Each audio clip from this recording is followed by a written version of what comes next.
अभी कांग्रेस ने एक एफआईआर सेल तैयार किया है जो लोगों को सच बोलने पर उनके ऊपर एफआईआर कर देते हैं। तो मैं कुछ बोलना चाह रही थी कि अगर तुम लोग सच वाले हिंदू हो, वैसे तो तुम हो नहीं, तुम तो घटिया हो, तुम्हारी तो जाति पता नहीं कौन सी है। दादी भी निकम्मी जो अपने पति का सरनेम नहीं लगा पाई, बाप भगोड़ा जो युद्ध के टाइम पे भाग गया था, नाना निकम्मा जो हिंदुस्तान पाकिस्तान करके एक वोट के बेस पर प्रधानमंत्री बन गया। मतलब तुम लोगों को भीख पे जीने की आदत है। तो और इतने सारे घोटाले करके खुद की माँ बेल पे घूम रही है, मुफ्त के बंगलों में रह रहे हो, तो भी बेशर्मों की तरह लोगों को सवाल पूछते हो। 1500 करोड़ देने वाले रतन टाटा ने जवाब नहीं मांगा, लेकिन चवन्नी भी नहीं देने वाली भिखारी जो लोगों के पैसों पर पल रही है, वो भूरी काकी मोदी से हिसाब मांग रही है। काहे का तू हिसाब मांग रही है? तू है कौन? तूने क्या किया गरीबों के लिए?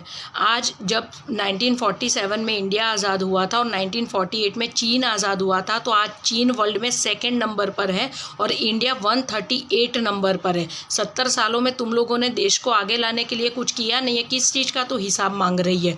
पाकिस्तान बना तुम्हारे राज में, बांग्लादेश बना तुम्हारे राज में, मुस्लिम पर्सनल लॉ आया तुम्हारे राज में, अल्पसंख्यक का मंत्रालय बना तुम्हारे राज में, अल्पसंख्यक के विद्यालय बने तुम्हारे राज में, अल्पसंख्यकों का लॉ बना तुम्हारे राज में। तुमने हिंदुओं के लिए क्या किया? तुमने हिंदुओं को आरक्षण दिया। क्यों? क्योंकि हिंदू अंदर अंदर लड़ता रहे, मरता रहे और तुम लोग अपनी रोटियां सेकते रहो। जिन किसी को भी पता नहीं है, मैं उन लोगों को बता दूं कि Nehru actually Hindu common bill code bill लाना चाहता था, जिसके चलते सरदार वल्लभ भाई पटेल ने उनको बोला था कि अगर तुम ये बिल लाए हिंदुओं के लिए तो मैं कांग्रेस से इस्तीफ़ा दे दूंगा। इसलिए उनके देहांत के बाद इस नेहरू निकम्मे ने हिंदू कोड बिल पास करवाया था और आज जो ये हिंदू भुगत रहा है ना, वो उस निकम्मे की वजह से भुगत रहा है।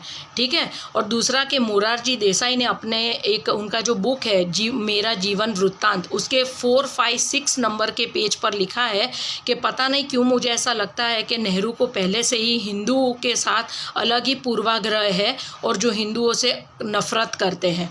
और जेबी कृपलानी ने भी कहा था कि अगर आप हिंदू से प्यार करते तो कभी हिंदू कॉमन बिल नहीं लाते, आप कॉमन सिविल कोड लाते जो सारे धर्मों को लागू पड़ता। लेकिन आपने हिंदुओं पर अपना गुस्सा उतारा और आप हिंदुओं को धोखा देने के लिए जनोई पहनते हो।